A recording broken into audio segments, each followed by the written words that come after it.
Bismillahirrahmanirrahim. Assalamualaikum warahmatullahi wabarakatuh.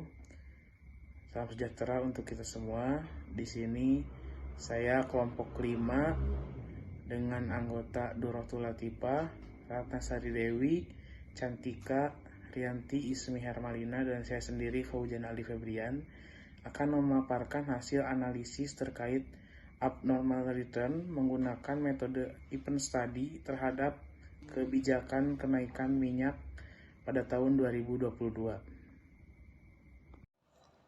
Baik, lalu di sini saya akan menjelaskan mengenai latar belakang dari penelitian ini, di mana berbagai peristiwa yang terjadi di lingkungan pasar modal tentunya mengandung sebuah informasi-informasi yang relevan akan memberikan gambaran mengenai tingkat risiko dan expected return kepada investor yang akan digunakan sebagai dasar pengambilan keputusan atau strategi investasi untuk memperoleh keuntungan yang maksimal. Menurut FIMA dan ELI 2017, awal tahun 2022, pemerintah Indonesia mengumumkan kenaikan harga minyak goreng. Kenaikan BBM itu berlaku pada Rabu 16 Maret 2022. Dengan kebijakan baru ini, harga minyak goreng curah di pasar menjadi 14.000 per liter. Kabar ini membawa suatu sinyal bagi para investor dan diduga dapat mengakibatkan reaksi di luar pasar modal. Reaksi dari pasar ini bisa dilakukan peninjauan dengan menggunakan abnormal return. Menurut Tendelane, abnormal return positif berasal dari kabar baik, sementara abnormal return negatif berasal dari kabar buruk. Oke, selanjutnya rumusan masalah dan tujuan masalah. Untuk rumusan masalah, yang pertama, apakah terjadi abnormal return pada hari di sekitar pengumuman kenaikan harga minyak goreng pada perusahaan industri konsumsi yang terdaftar di Bursa Efek Indonesia? Yang kedua, apakah terjadi reaksi pasar yang signifikan pada hari di sekitar pengumuman kenaikan minyak goreng pada perusahaan industri konsumsi yang terdapat di Bursa Efek Indonesia? Lalu yang terakhir, yang ketiga, apakah terdapat perbedaan abnormal return saham 3 hari sebelum dan 3 hari setelah peristiwa pengumuman kenaikan minyak goreng tahun 2022 pada perusahaan industri konsumsi yang terdaftar di Bursa Efek Indonesia? Lalu untuk tujuan masalah, yang pertama, untuk mengetahui abnormal return pada hari di sekitar pengumuman kenaikan minyak goreng pada perusahaan industri konsumsi yang terdaftar di Bursa Efek Indonesia. Yang kedua, untuk mengetahui reaksi pasar yang signifikan pada hari di sekitar pengumuman kenaikan minyak goreng pada perusahaan industri konsumsi yang terdapat di Bursa Efek Indonesia. Lalu yang ketiga, untuk mengetahui perbedaan abnormal return saham 3 hari sebelum dan 3 hari setelah peristiwa pengumuman kenaikan minyak goreng tahun 2022 pada perusahaan industri konsumsi yang terdaftar di Bursa Efek Indonesia. Baik, selanjutnya saya Rianti Ismi dengan NIM akhir 103 akan menyampaikan mengenai pasar modal. Menurut Tanda Lilin tahun 2010, definisi pasar modal adalah penemuan antara pihak yang memiliki kelebihan dana dengan pihak yang membutuhkan dana dengan cara memperjualbelikan sekuritas. Dengan demikian, pasar modal juga bisa diartikan sebagai pasar untuk memperjualbelikan sekuritas yang umumnya memiliki umur lebih dari 1 tahun, seperti saham dan obligasi. Selanjutnya, pengertian saham. Menurut Tanda Lilin tahun 2010, saham adalah surat bukti kepemilikan aset-aset perusahaan yang menerbitkan saham.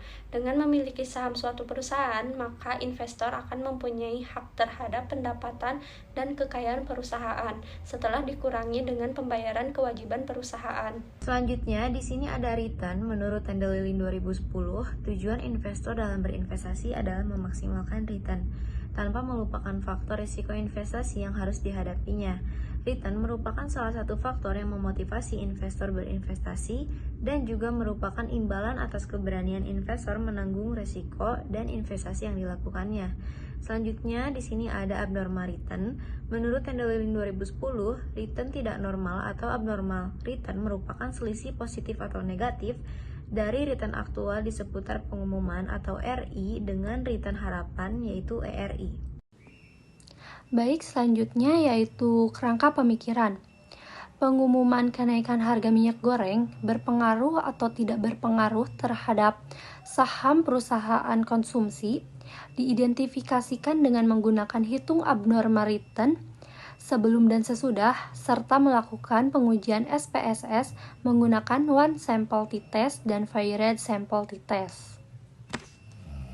Selanjutnya, di sini ada event study. Menurut Tendelin 2010, event study atau studi peristiwa merupakan bagian dalam konsep hipotesis pasar efisien atau efficient market hypothesis yang dikemukakan oleh Fama 1991. Baik, selanjutnya yaitu ada hipotesis.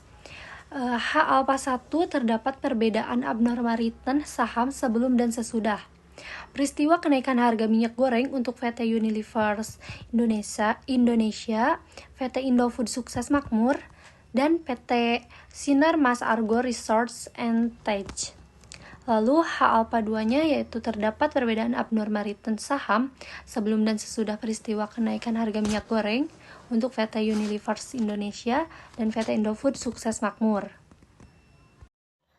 Lalu selanjutnya di sini mengenai jenis, lokasi, dan metode pengumpulan data. Jenis penelitian ini menggunakan komparatif dengan membandingkan masing-masing variabel sebelum dan sesudah peristiwa dengan menggunakan metodologi studi peristiwa atau event study. Lalu metode pengumpulan data sekunder dalam bentuk data kuantitatif yang diambil pada website finance.yahoo.com yang dapat diakses secara langsung melalui media internet. Baik, selanjutnya yaitu ada teknik pengumpulan data. Untuk teknik pengumpulan data ini, data dokumenter dari transaksi harian perusahaan-perusahaan konsumsi yang terdiri dari harga penutupan saham harian atau closing price selama periode window dari 3 hari sebelum dan 3 hari sesudah peristiwa dari tanggal 11 Maret 2022 sampai 21 Maret 2022. Dan untuk periode estimasi selama 4 hari dari tanggal 7 Maret tahun 2022 sampai 10 Maret 2022. Berikut ada populasi dan sampel yang dimana yang pertama PT Unilever Indonesia terbuka dengan kode saham UNVR. Yang kedua ada PT Indofood Sukses Makmur terbuka dengan kode saham INDF. Yang ketiga ada PT Sinar Mas Arga Research and Tech dengan kode saham SMAR. Baik, selanjutnya saya akan membahas mengenai data abnormal return saham perusahaan dengan keterangan periode estimasi yang ditetapkan 4 hari, yaitu T-7 hingga T-4 dengan tanggal peristiwa atau T0 pada 16 Maret 2022. Pembahasan pertama yaitu abnormal return pada perusahaan Unilever Indonesia terbuka dengan close price yang diambil yaitu pada tanggal 4 Maret hingga 21 Maret 2022. Pertama, perhitungan RI di kolom pertama itu kita ambil contoh pada tanggal 7 Maret didapat dari penggunaan 3.430 dikurangi 3.520 dibagi dengan 3.520 dengan hasil negatif 0,0256 dan seterusnya. Kemudian di kolom kedua ada ERI, yaitu dengan menjumlah RI T-4 sampai T-7 kemudian dibagi dengan 4. Jadi ERI pada saham ini adalah negatif 0,0063. Terakhir, penentuan abnormal return dengan menghitung RI min ERI. Contoh pada tanggal 11 RI-nya negatif 0,0175 dikurangi dengan ERI negatif 0,063, hasilnya negatif 0,0112 dan seterusnya. Baik, perhitungan abnormal perusahaan selanjutnya akan disampaikan oleh rekan saya. Lalu baik di sini saya akan menjelaskan mengenai abnormal return saham Indofood. Di sini sebagai contoh menghitung RI di mana 5.725 dikurang 6.075 lalu dibagi 6.075 dengan hasil minus 0,0576. Lalu menghitung RI di mana rata-rata T1, T2, T3, dan T4 dibagi 4 dengan hasil 0,00065. Lalu menghitung abnormal di mana RI dikurang ERI. Sebagai contoh, 0,0576 dikurang 0,0065 dengan hasil min 0,0582. Selanjutnya di perusahaan ketiga, di sini ada tabel yang dimana sudah dihitung RI, ERI, dan abnormal return-nya. Untuk mencari RI sendiri, data yang kami butuhkan yaitu data cost price saja. Untuk periode estimasi kami mengambil periode estimasi selama 4 hari, yaitu untuk T-8-nya di tanggal 4 Maret tahun 2022 dan T+3-nya yaitu di tanggal 21 Maret 2022. Untuk menghitung RI yaitu rumusnya tanggal yang dicari dikurangi tanggal sebelumnya dibagi tanggal sebelumnya. Contohnya 3.430 dikurangi 3.520 dibagi 3.520, maka hasil RI yaitu min 0,0256. Selanjutnya mencari ERI, rumusnya yaitu RI T-4 ditambah RI T-5 ditambah RI T-6 ditambah RI T-7 dan dibagi 4. Dan selanjutnya mencari abnormal return, rumusnya yaitu RI dikurangi ERI. Contoh perhitungannya min 0,0256 dikurangi min 0,0063 dan hasilnya yaitu sebesar min 0,0193. Baik, selanjutnya yaitu ada average abnormal return.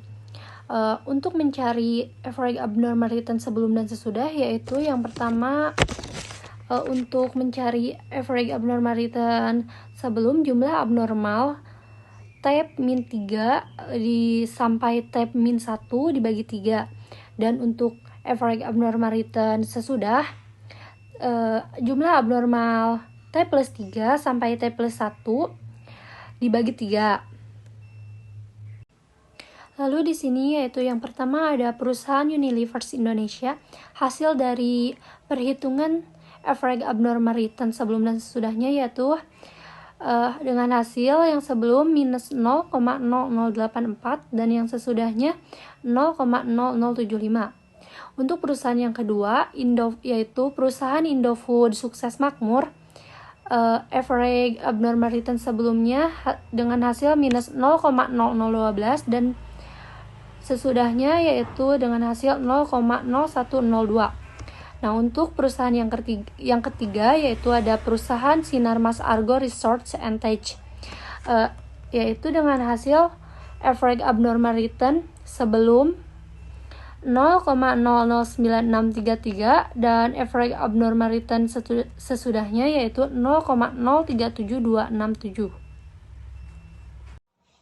Lalu selanjutnya di sini saya akan menjelaskan mengenai hasil uji normalitas di mana T-3 nilai signifikannya 0,339 yang dimana lebih besar dari 0,05, maka data berdistribusi normal. Lalu ada T-2 nilai signifikannya 0,574 lebih besar dari 0,05, maka data berdistribusi normal. Lalu ada T-1 nilai signifikannya 0,992 lebih besar dari 0,05, maka data berdistribusi normal. Lalu ada T0 nilai signifikannya 0,408 lebih besar dari 0,05, maka data berdistribusi normal. Lalu ada T+1 nilai signifikannya 0,323 lebih besar dari 0,05, maka data berdistribusi normal. Lalu ada T+2 nilai signifikannya 0,291 lebih besar dari 0,05, maka data berdistribusi normal. Lalu ada T+3 nilai signifikannya 0,693 lebih besar dari 0,05, maka data berdistribusi normal. Lalu ada average abnormal return sebelum, nilai signifikannya 0,780, data berdistribusi normal. Lalu ada average abnormal return sesudah, nilai signifikannya 0,157 lebih besar dari 0,05, maka data berdistribusi normal.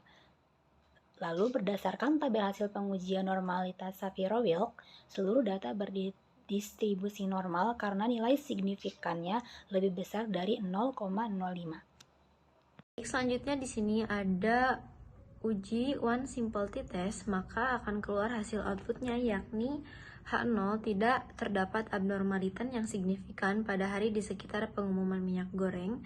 Untuk H1 terdapat abnormal return yang signifikan pada hari di sekitar pengumuman minyak goreng.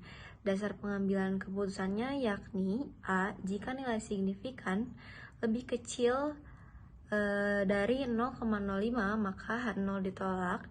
B. Jika nilai signifikan lebih besar dari 0,05 maka H0 diterima. Berdasarkan hasil uji one simple t-test di atas, maka p-value untuk 3 hari sebelum, 3 hari sesudah, dan saat peristiwa diperoleh nilai signifikan masing-masing lebih besar dari 0,05 maka H0 diterima, artinya tidak terdapat abnormal return yang signifikan pada hari di sekitar pengumuman minyak goreng. Baik, selanjutnya ada uji SPSS menggunakan metode uji pilot sample t-test dengan hipotesis H0, artinya tidak terdapat perbedaan abnormal return sebelum dan sesudah pengumuman kenaikan minyak goreng. H1 terdapat perbedaan abnormal return sebelum dan sesudah pengumuman minyak goreng. Berdasarkan hasil uji pilot sample t-test, dilihat dari kolom subtotaled bahwa nilai p-value sebesar 0,063 lebih besar dari 0,05, maka H0 diterima, artinya menunjukkan bahwa tidak terdapat perbedaan abnormal return sebelum dan sesudah pengumuman kenaikan harga minyak goreng. Berikut yang terakhir mungkin ada kesimpulan di mana berdasarkan hasil pengujian diketahui pengaruh abnormal return dan reaksi pasar terhadap kenaikan harga minyak pada 3 saham yang dipilih. Di sini diuji pilot sample t-test sebelum dan sesudah menghasilkan signifikan sebesar 0,063 lebih besar dari 0,05. Maka H0 diterima, artinya tidak dapat perubahan dan tidak ada perbedaan yang signifikan terhadap saham yang tercatat pada Bursa Efek Indonesia. Baik, mungkin sekian presentasi dari kelompok kami. Mohon maaf apabila banyak kekurangan dan kesalahan. Wassalamualaikum warahmatullahi wabarakatuh.